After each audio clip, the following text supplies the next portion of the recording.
يشاء في قلوب المريدين لو أتى الإرادة ويجعزهم إلى السلوك السبيل السعادة التي هي الإيمان والعبادة ومحو كل رشم وآدة ونصلي ونسلم على سيدنا محمد سيد أهل السيادة وعلى آله وأصحابه سادة القادة اللهم صل وسلم على سيدنا محمد نورك الساري ومدادك الجاري واجمعنا به بكل أدوارنا وعلى آله وصحبه يا نور رب اشرح لي صدري ويسر لي أمري واحلل عقدة من لساني يفقهوا قولي أما بعد.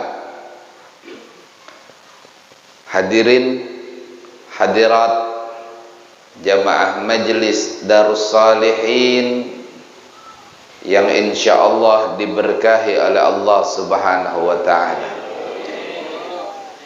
yang sama-sama kita muliakan serta hormati para habaib wasyaraib, para alim ulama, para guru-guru agama, para tokoh masyarakat, para tetuha kampung, tokoh pemuda, hadirin hadirat, bapak-bapak, ibu-ibu, saudara sekalian.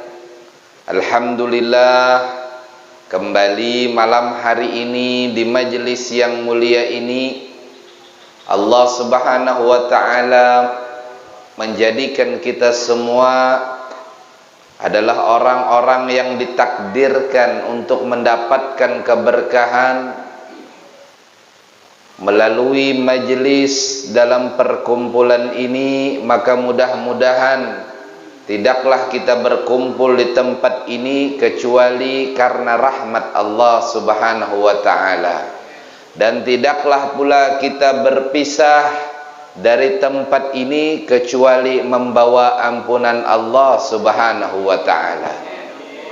Salawat dan salam mudah-mudahan selalu mengalir indah dan mudah-mudahan selalu tersampaikan kepada baginda Rasul Muhammad sallallahu alaihi wasallam beserta keluarga beliau, sahabat-sahabat beliau. Hadirin hadirat jamaah majlis yang diberkahi oleh Allah Subhanahu wa taala. Nawaina ta'allum wa ta'lim wa tadhakkura wa tadhkir wa naf'a wal intifa' wal ifadata wal istifadah wal hatha ala tamassuki bi kitabillah was sunnati rasulih wad du'a ilal huda wad dalalata 'alal khairi ibtigha'a wajhillah wa mardatihi wa qurbihi wa thawabihi subhanahu wa ta'ala. Qala Syekhul Musannif rahimahullahu ta'ala wa nafa'ana bihi wa bi'ulumihi fid dharain amin radhiyallahu anna wa ankum ajmain. Hadirin hadirat yang diberkahi oleh Allah Subhanahu wa taala, Al-Imam Al-Habib Ahmad bin Zain Al-Habsyi di dalam kitab beliau Risalatul Jami'ah wa ammal hajju fahuwa khamisu arkanil Islam. Al-Imam Ahmad bin Zain Al-Habsyi di dalam kitab beliau Risalatul Jami'ah, mudah-mudahan Allah meridhoi beliau, meninggikan derajat kepada beliau dan kita semua, amin Allahumma amin. Haji adalah rukun Islam yang kelima. Jadi kita sampai kepada pembahasan bab tentang haji, yaitu kesempurnaan di dalam rukun Islam.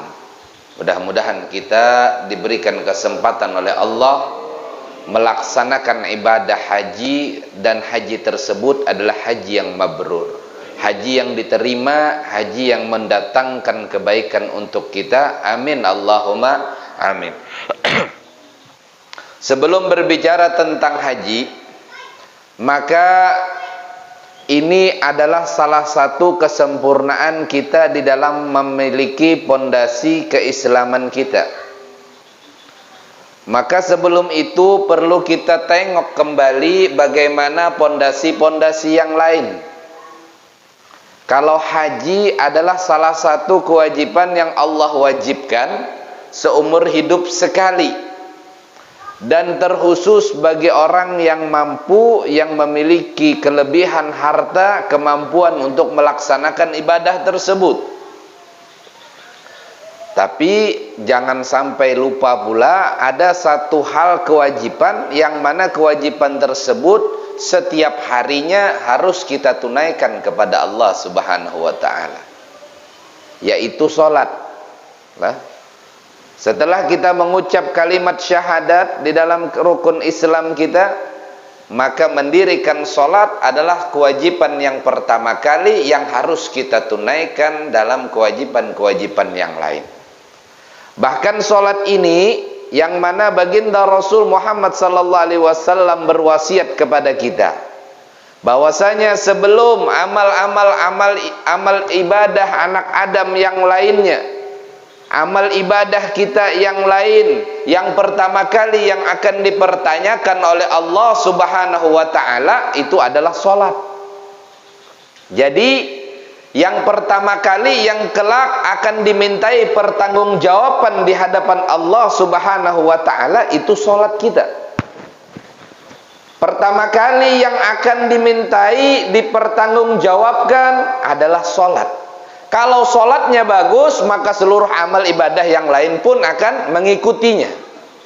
Tetapi kalau salatnya buruk, maka amal ibadah yang lain pun akan mengikuti salat tersebut. Ini menjadi seharusnya prioritas utama kita, perhatian utama kita, siapapun dia. Sayyidina Luqmanul Hakim, yang mana Allah Subhanahu wa taala menganugerahkan kepada Sayyidina Luqman ini adalah kalimat-kalimat hikmah. Yang keluar dari lisannya adalah hikmah. Sebuah anugerah daripada Allah Subhanahu wa taala, bahkan ia diabadikan di dalam Al-Qur'an. Ia berwasiat, ia memberikan nasihat, ya bunayya aqimis shalah. Wahai anakku, kata Sayyidina Luqman, dirikan salat. Nasihat beliau yang paling utama, yang paling pertama itu adalah dirikan salat. Kenapa harus salat? Karena salat itu adalah tugas hidup. Kita hidup, kita punya tugas. Tugasnya apa? Salat. Tugas utama kita adalah salat. Baru beliau mengatakan wa'mur bil ma'rufi wanha 'anil munkar. Baru kata beliau, ajaklah manusia kepada kebaikan dan cegahlah manusia kepada keburukan. Setelah salat. Ya bunayya aqimis shalah. Artinya sebelum kita mengajak orang lain kepada hal yang baik, sebelum mengajak orang lain meninggalkan yang buruk, perhatikan terlebih dahulu tugas kita kepada Allah Subhanahu wa taala. Cuman kalaunya sudah orang memiliki dua hal ini, yang pertama ia menjalankan hubungannya dengan Allah Subhanahu wa taala dengan baik. Lalu setelah itu ia menjalankan perintah yang kedua tadi, mengajak manusia kepada hal yang baik dan mencegah manusia kepada yang buruk. Ini dikatakan manusia yang sempurna sudah. Makanya ketika kita ditanya apakah kita mau mati dalam keadaan husnul khatimah, tentu setiap dari kita mencita-citakan mati dalam keadaan husnul khatimah. Di akhir-akhir baik, mati dalam keadaan yang baik, dan diakhiri dengan dalam keadaan yang baik pula. Kalau boleh kita meminta, kita semuanya ingin mati dalam keadaan husnul khatimah. Kalau boleh kita memilih, kita ingin ketika mengakhiri hidup kita, kita mati dalam keadaan husnul khatimah. mati dalam keadaan iman, mati dalam keadaan Islam, mati dalam keadaan diampuni oleh Allah, mati dalam keadaan dicintai, diridhoi oleh Allah dan baginda Rasulullah sallallahu alaihi wasallam. Ini mungkin kiranya tujuan setiap muslim. Ini kiranya adalah cita-cita setiap muslim, mengakhiri kehidupan dunia yang penuh fitnah ini dalam keadaan khatimah, dalam keadaan husnul khatimah. Mengakhirinya dalam keadaan yang baik, dalam keadaan iman, Islam. Cuman tidak semua orang bisa memahami makna tersebut. Tidak semua orang betul-betul memegang tujuan tersebut. Orang yang mendapatkan husnul khatimah, cara mendapatkan husnul khatimah, tentu yang paling utama kita berdoa kepada Allah Subhanahu wa taala. Tawaffani musliman wa alhiqni bis-salihin. Nabi Allah Yusuf berdoa seperti demikian. Matikan aku dalam keadaan Islam, matikan aku dalam keadaan muslim, wa alhiqni bis-salihin, dan golongkan aku dengan golongan orang-orang yang saleh. Tentu tujuan utama kita mendapatkan husnul khatimah, usahanya berdoa kepada Allah. Tapi ada usaha yang lain, tentu usaha yang zahir, yang nampak, yang jelas, yaitu di waktu kita hidup, kita lebih banyak melaksanakan ketaatan-ketaatan. Karena orang biasanya akan mati, akan meninggal dunia dengan perbuatan yang sering ia laksanakan. Jadi orang itu meninggal dunia dengan sering apa yang ia lakukan, dengan kegemarannya. Kalau pian suka hadir majelis, alhamdulillah, berarti pian senang berkumpul dengan yang baik, senang duduk bersama kegiatan yang baik. Cuman kadang kita ini dikatakan senang kepada para ulama, ya senang. Dikatakan dengan senang para habaib, ya senang. Cuman kadang senangnya itu waktu majelis saja. Sudah duduk ngobrolnya tahan 1 jam 2 jam, duduk dengan siapa? Ulama fulan bin fulan, habib fulan bin fulan. Nah, sejam 2 jam, alhamdulillah katanya. Tapi kalau sudah majelisnya, ini sudah 1 jam, lama betul ini katanya. Gelisah sudah. Betul dah. Ini tabiat kita sudah. Artinya kadang kita cuman memang seperti itu. Hubbatil jannah bil makarih wa hubbatin nar bisyahawat. Allah merintangi surga dengan sesuatu yang dibenci manusia. Malas beribadah, itu tabiat manusia. Berarti kita masih manusia. Malas melakukan kebaikan, berarti kita masih manusia. Makanya kita diperintahkan untuk mengalahkan hawa nafsu tersebut, membiasakan diri untuk mengalahkan hal yang demikian.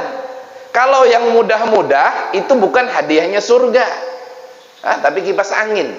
Kalau yang mudah-mudah itu hadiahnya kipas angin. Tapi kalau yang sulit, ya surga. Hubbatil jannah bil makarih wa hubbatin nar bisyahawat. Allah merintangi surga itu dengan sesuatu yang dibenci oleh manusia. Dan Allah mengelilingi neraka dengan sesuatu yang disenangi manusia. Kalau ngobrol kan membicarakan diri sendiri, atau ngalur ngidul ke sana kemari. Apalagi kadang di dalam diri kita memiliki sifat ujub, memiliki sifat takabur. Bagaimana kiranya kita mengetahui sifat ujub, sifat takabur? Kalau kadang kita melihat orang lain itu lebih rendah daripada kita, dan ketika kita berkumpul tadi kadang terlontar dari lisan kita merendahkan orang, memperolok orang. Apalagi ketika kumpul tersebut, ana khairun minhu, aku lebih baik daripadanya, atau aku kayak ini, aku nangka itu, aku nangka itu, yang membuat ketika kita duduk di tempat majelis majelis ngobrol tadi, tempat duduk cangkruk tadi, jauh lebih kita senangi. Kenapa? Karena di sana ada sesuai dengan syahwat kita. Ketika di majelis malah ditekan syahwat tersebut. Akhirnya apa? Males banar majelis ya.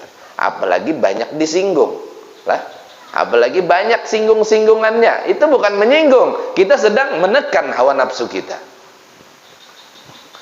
Jadi ketika itu kita ada ujub pula di situ, akhirnya senang. Kenapa senang? Membicarakan diri kita sendiri. Aku kalau kayak ini, aku kayak ini. Nah, aku itu bagian daripada kesombongan. Dan itu telah dikerjakan oleh iblis.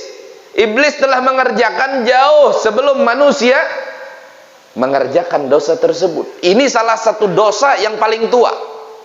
Ketika Nabi Allah Adam Allah ciptakan dengan segala keindahannya, Allah memerintahkan seluruh malaikat untuk bersujud memberikan penghormatan. Seluruh malaikat sujud kecuali iblis. Kenapa iblis tidak mau? Kata iblis, ana khairun minhu, khalaqtani min nar wa khalaqtahu min tin. Aku lebih baik daripada Adam. Adam diciptakan dari tanah, sedangkan diriku daripada api. Kesombongan, merasa lebih baik. Aku lebih baik.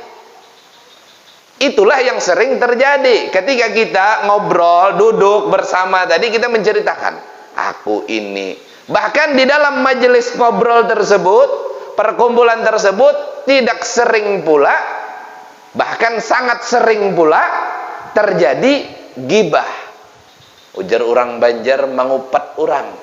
Dan ini satu dosanya adalah gibah. Yang kedua, itu pun bagian daripada ujub, daripada sombong. Kenapa bisa sombong? Kenapa bisa ujub? Tidak mungkin seseorang bisa menggibah orang lain kalau ia tidak melihat di sana banyak kesalahan tersebut.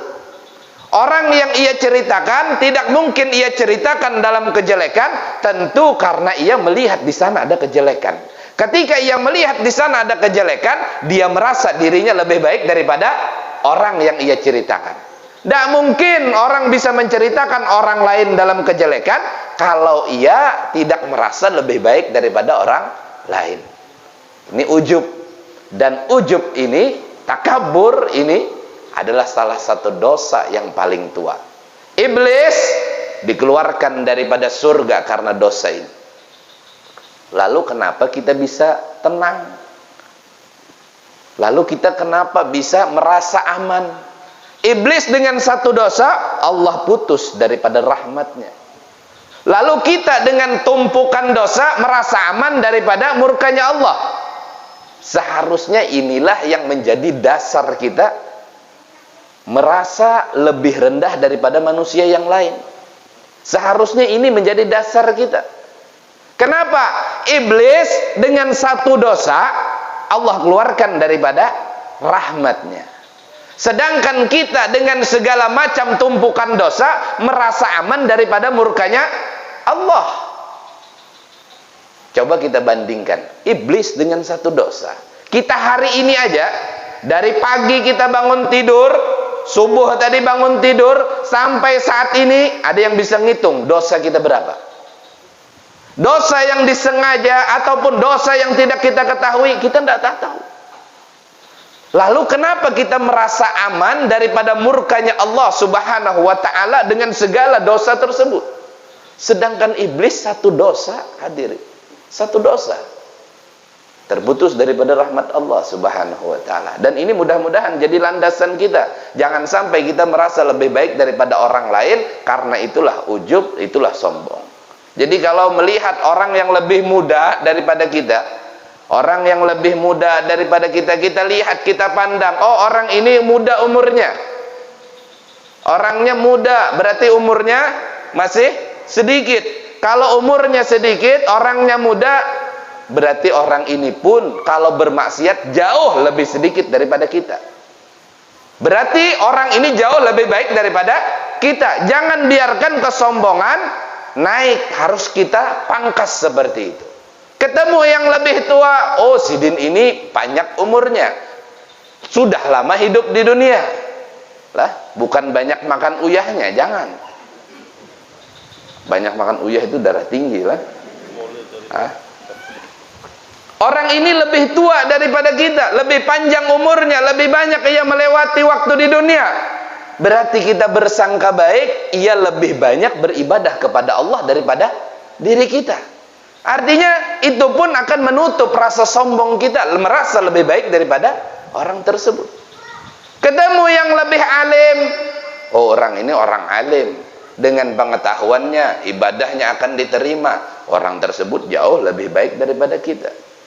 Ketemu yang jahil, yang bodoh, orang ini bodoh, orang ini jahil, tidak mau mendengar nasihat agama.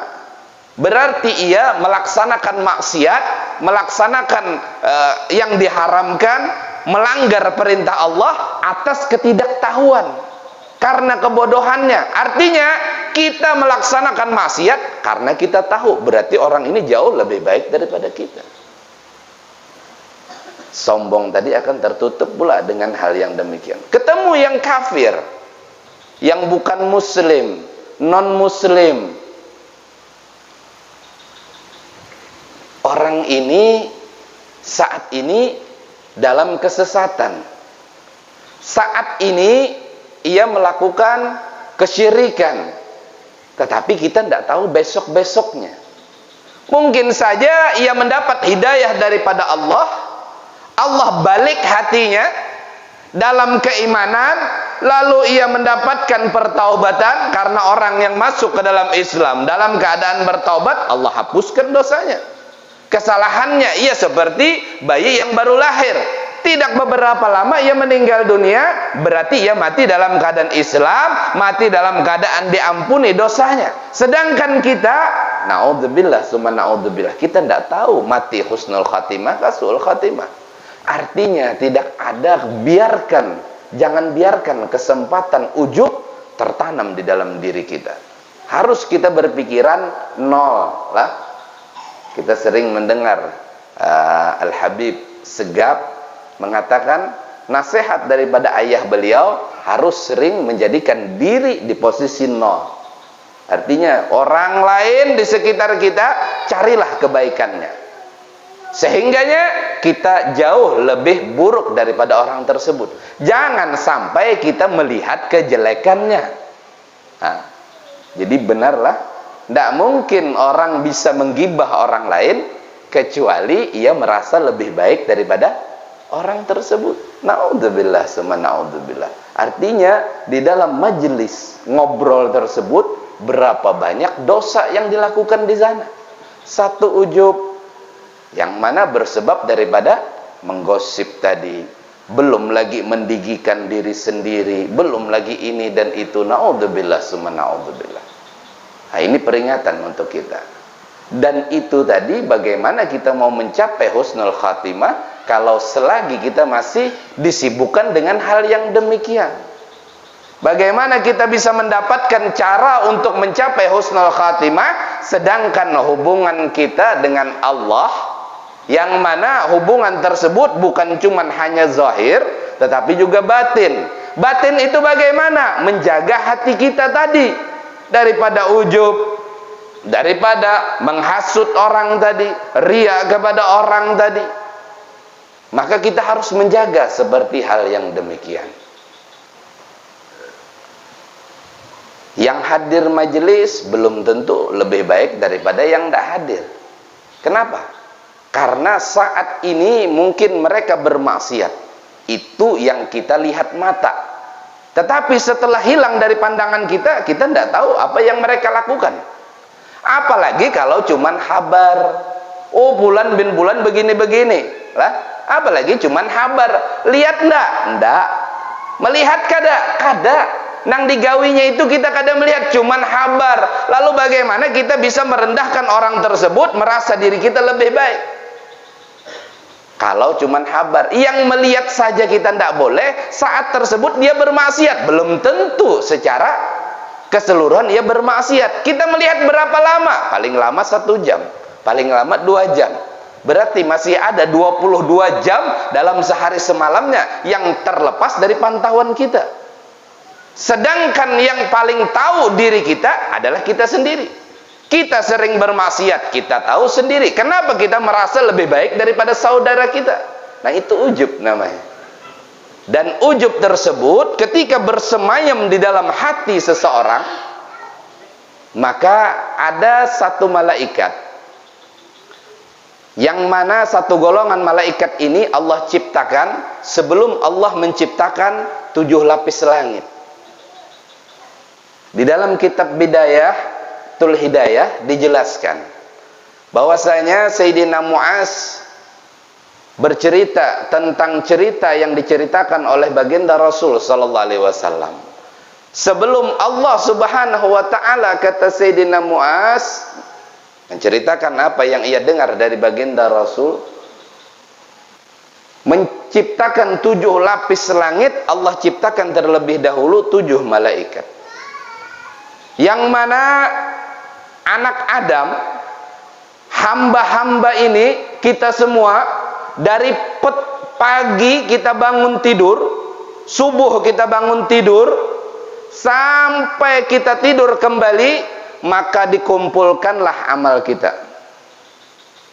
Ada satu orang yang amalnya bercahaya, saking bagusnya amal orang tersebut, bercahaya indah, dibawalah oleh malaikat hafadzah, dibawa ke langit. Sampai di langit yang kedua, malaikat penjaga langit yang kedua tersebut akan menyuruh orang yang membawa, malaikat yang membawa amal tersebut untuk menamparkan amal itu kepada orang yang beramal. Disebabkan ia diperintahkan tidak memperbolehkan lewat amalan seseorang yang mana di dalamnya terdapat ujub. Naudzubillah summa naudzubillah. Artinya amal kita sulit betul untuk mencapai derajat amal yang diterima oleh Allah. Kenapa? Karena ketakwaan itu ada takwa zahir, ada takwa batin. Takwa yang zahir bagaimana? Melaksanakan ketaatan, meninggalkan kemaksiatan. Sedangkan takwa yang batin, yaitu kita menjaga hati kita daripada sifat-sifat yang membuat tujuan ibadah kita tidak ada nilainya di sisi Allah. Nah ini kesempurnaan, menyempurnakan agama, seperti halnya haji tadi. Artinya satu sholat saja yang diterima oleh Allah itu luar biasa. Berarti kita ini adalah orang-orang yang sedang berjuang. Orang-orang yang sedang berjuang. Apa modalnya? Umur kita. Waktu kita adalah modalnya. Dikatakan modal karena dengan waktu tadi, setiap waktu yang kita lewati, satu hari yang kita lewati, itu ada pertanggungjawaban. Entah amal baik, entah amal buruk. Tidak bisa diulang. Makanya modal. Sebanyak apapun harta yang kita miliki untuk memutar satu waktu pun tidak akan bisa terputar. Dan setiap waktu yang telah dilewati ada kemungkinan di situ amal buruk atau amal kebaikan. Makanya waktu kita adalah modal kita. Jadi setiap hari kita itu modal terus menerus. Sampai kapan? Sampai akhir hayat kita. Jadi selama seseorang masih napasnya berhembus, masih ada kesempatan ia menjadi orang yang bahagia kelak di akhirat, atau kebalikannya menjadi orang yang celaka di akhirat. Na'udzubillah summa na'udzubillah min dzalik. Kesempatan kita sama besarnya. Fulan bin fulan, fulanah binti fulan, ibu-ibu, bapak-bapak, yang muda, yang tua, semuanya memiliki kesempatan yang sama. Memiliki kesempatan yang sama. Selama ia masih hidup di dunia, kesempatannya sama. Untuk menjadi orang yang bahagia di akhirat di sisi Allah, atau sebaliknya. Modalnya umurnya. Maka tinggal usaha kita. Kalau usaha kita baik, maka itu akan menunjukkan pula akhir hayat kita. Kalau usaha kita buruk, takutnya itulah nanti akhir hayat kita. Maka raihan husnul khatimah dimulai daripada sekarang. Bagaimana cara kita meraih husnul khatimah? Dimulai daripada sekarang. Salah satunya yaitu silah, hubungan. Hubungan apa? Salat. Salat wahya silah. Salat itu ialah hubungan. salah satu untuk meraih husnul khatimah, kita harus menjaga sholat kita. Ya bunayya aqimis sholat. Wahai anakku, kata Sayyidina Luqman, jaga sholatmu. Baru wa'mur bil ma'rufi wanha 'anil munkar. Jaga sholat kita, karena itu hubungan kita dengan Allah. Mau meraih husnul khatimah, maka jaga hubungan kita dengan Allah subhanahu wa ta'ala. Cuman kadang kita ini karena hidup di dunia, berarti kita kadang sering lebih banyak butuh kepada dunia. Karena kita hidup di dunia, maka kadang kebutuhan dunia menjadi prioritas utama kita. Karena kita hidup di dunia.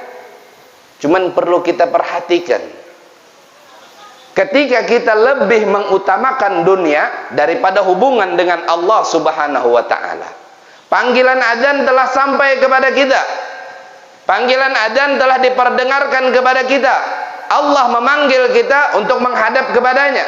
Allah memanggil kita untuk kebahagiaan kita. Allah memanggil kita untuk kemenangan kita, yaitu sholat. Lalu kita disibukkan masih dengan bisnis kita, dengan pekerjaan kita, dengan usaha-usaha kita. Maka itulah yang menghilangkan keberkahan di dalam hidup kita. Pian kalau mau lihat orang itu berkah apa ndak hidupnya, kita mau lihat diri kita berkah apa tidak hidupnya, maka lihat sholatnya. Begitu pula kita punya keluarga, kita mau lihat keluarga kita berkah apa tidak keluarganya, maka kita lihat sholatnya. Begitu pula kita punya usaha, orang-orang yang terkait dengan kita di dalam usaha tersebut, kita mau lihat usaha tersebut berkah apa tidak, maka kita lihat orang-orang yang di dalamnya, bagaimana sholatnya. Seseorang yang meninggalkan sholat, melalaikan sholat karena sebab urusan dunia, maka itulah menghilangkan keberkahannya. Begitu pula kita lihat di dalam keluarga kita, ada satu orang yang melalaikan sholat, maka itulah yang menyebabkan keluarga tersebut hilang keberkahan. Begitu pula di dalam usaha. Bahkan usaha yang kita lebih pilih daripada hubungan dengan Allah, melalaikan sholat, melalaikan hubungan dengan Allah, hasilnya pun akan menghilangkan keberkahan. Kenapa? Kita lebih memilih urusan dunia daripada urusan kita dengan Allah subhanahu wa ta'ala. Padahal sholat itu tugas hidup. Tugas hidup kita sholat. Wa ma khalaqtul jinna wal insa illa liya'budun. Tugas hidup kita itu sholat. Jadi kalau mau lihat satu kampung, satu tempat, itu kampung itu berkah apa tidak? Semakin banyak orang-orang yang memperhatikan hubungannya dengan Allah, urusannya dengan Allah, maka semakin berkah pula orang kampung tersebut. Pian lihat di masjid-masjid, di langgar-langgar, di rumah-rumah, banyak orang yang mementingkan sholat daripada urusan yang lain, maka itulah menandakan kampung tersebut, tempat tersebut berkah. Jadi pian kalau mau cari rumah, mau ulah rumah lah, kan sering lah kita dinasihati, lihat tetangga sebelum bangun rumah. Lihat tetangga sebelum bangun rumah. Bagaimana maksudnya? Kita lihat tetangga itu, kalau mereka lebih mementingkan hubungan mereka dengan Allah subhanahu wa ta'ala, insya Allah kita berada di sana pun akan mendapat keberkahan dari mereka. Artinya untuk diri kita sendiri pun, kalau tahu berkah atau tidak hidup kita, umur kita, modal kita tadi, kita lihat bagaimana hubungan kita dengan Allah subhanahu wa ta'ala. Jadi sebelum kita menyempurnakan ibadah haji, mari kita introspeksi dulu urusan-urusan yang lain. Seperti halnya yang paling penting itu sholat, ibadah, pondasi agama, tiang agama. Sebelum amal yang lain dipertanyakan, sholat terlebih dahulu. Kalau sholatnya baik, maka seluruh amal baik. Kalau sholatnya buruk, maka rusaklah seluruh amal. Begitu pula kehidupan kita. Kalau sholatnya kita bagus, hubungan kita dengan Allah bagus, maka baguslah seluruh hidup kita. Mudah-mudahan Allah subhanahu wa ta'ala jadikan keberkahan untuk kita semua. Allah jadikan keberkahan perkumpulan kita semua. Dan mudah-mudahan kita hadir di tempat ini mendapatkan peringatan daripada Allah, bersemayam di dalam sanubari kita hidayah dari Allah, dan Allah berikan taufik kepada kita sehingganya melaksanakan ketaatan begitu mudah. Allah berikan taufik kepada kita sehingganya meninggalkan kemaksiatan begitu mudah. Mudah-mudahan Allah mudahkan kita semua untuk menjadi orang-orang menggapai husnul khatimah dengan amal saleh, dengan perbuatan yang baik, dengan kita isi dengan hubungan yang baik dengan Allah Subhanahu wa taala. Mudah-mudahan Allah ringankan kaki kita untuk melangkah kepada tempat-tempat yang baik. Mudah-mudahan malam hari ini kita berada di tempat yang baik. Mudah-mudahan kita digolongkan oleh Allah menjadi orang-orang yang baik. Ya Allah, matikan kami semua dalam keadaan muslim dan golongkan kami bersama orang-orang saleh.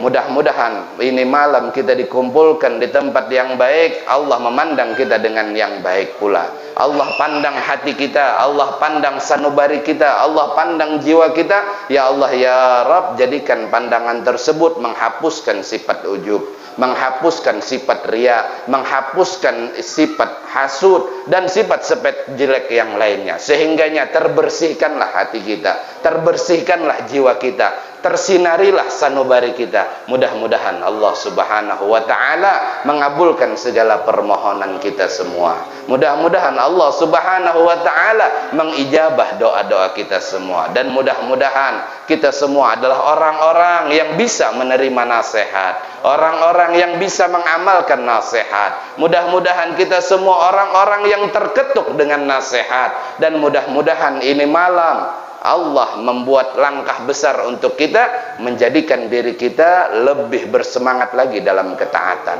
lebih bersemangat lagi dalam kebaikan. Amin, Allahumma amin. Dan mudah-mudahan kelak di akhir hayat kita semua, di akhir nanti Allah Subhanahu wa taala menetapkan ajal kita semua, Allah tetapkan kita menjadi orang-orang yang paling beruntung, menjadi orang-orang yang paling beruntung, menjadi orang-orang yang mendapat keberuntungan, mati dalam keadaan husnul khatimah, meninggalkan dunia dalam keadaan iman, meninggalkan dunia dalam keadaan Islam.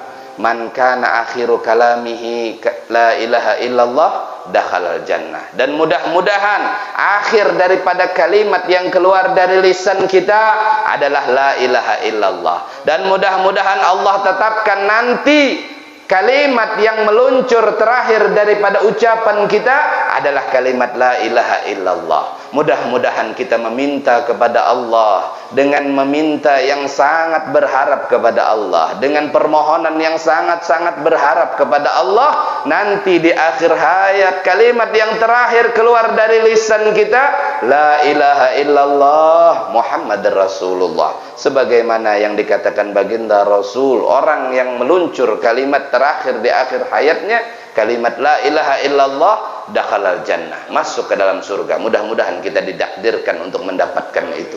Mudah-mudahan kita didakdirkan untuk mendapatkan kemuliaan tersebut. Ya Allah ya Rabb, kabulkan doa kami, kabulkan permintaan kami, dan ampuni dosa-dosa kami semua. Dan begitu pula kedua orang tua kami, dan begitu pula guru-guru kami, dan begitu pula para habaib-habaib kami, dan begitu pula saudara jiran tetangga kami. Ya akramal akramin ya arhamar rahimin ya mujibus sa'ilin, walhamdulillahi rabbil alamin. Salah khilaf banyak-banyak mohon maaf apabila ada salah ucapan maupun perkataan. Ulun banyak-banyak minta ridha, minta halal. Wabillahi taufiq wal hidayah, war ridha wal inayah. Assalamualaikum warahmatullahi wabarakatuh.